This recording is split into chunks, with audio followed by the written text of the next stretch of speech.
கர்த்தரின் சத்தம். கர்த்தருடைய நாமம் மகிமைப்படுவதாக.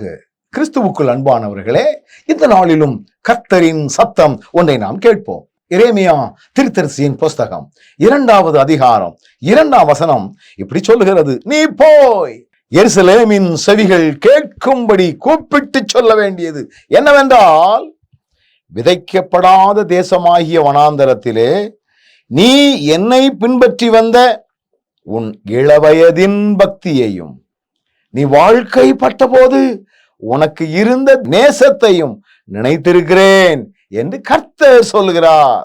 ஆண்டவர் என்ன சொல்லுகிறார்? நீங்கள் ஆண்டவரை எவ்வளவு தூரம் நேசித்திருக்கிறீர்கள், ஆண்டவரில் எவ்வளவு தூரம் உறுதி வைத்திருக்கிறீர்கள். இந்த வசனத்துல வரக்கூடிய ஒரு பதம் பாருங்க, உன் இளவயதின் பக்தி அப்படின்னு போட்டிருக்குது. இளவயதின் பக்தி. இன்னைக்கு வாலிப நாட்களில் எல்லாம் ஆண்டவரோடு இசைந்து வாழ்கிற வாழ்க்கை என்பது அநேகருக்கு இல்லை. வாலிப நாட்களில் எல்லாம் நான் ஆண்டவரோடு ஒன்றித்து வாழ்கிறேன் என்று சொல்லிக் கொள்கிற மக்கள் ஒன்றுமில்லை.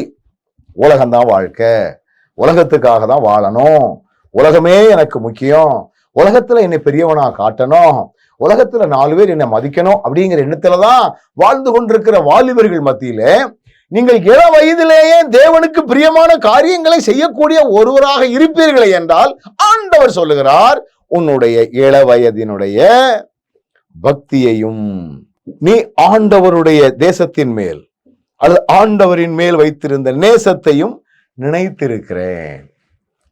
நம்ம ஆண்டவருக்காக செய்யக்கூடிய எந்த ஒரு காரியத்தையும் ஆண்டவர் மறந்து போகிறவர் அல்ல, மறந்து போகிறவர் அல்ல. ஆண்டவர் ஞாபகத்துல வைக்கிறார். இள வயதிலே நான் எவ்வளவு ஆண்டவருக்காக உலகத்தோடு ஒத்த வேஷம் தரிக்காமல், உலகத்துக்கு பிரியமாய் நடமாமல், உலகத்தை அனுபவிக்கணும்னு அனுபவிக்காமல், என் ஆண்டவரை இள வயதிலேயே மகிமைப்பட வேண்டும் என்கிற சிந்தையோடு கூட நான் செயல்படுவேனே என்றால், ஆண்டவர் என்னுடைய இள வயதின் பக்தியையும் அவரை நான் நேசிக்கிற நேசத்தையும் அவர் நினைவில் வைத்திருக்கிறார். இதை கேட்கும் போது எவ்வளவு சந்தோஷமா இருக்குது.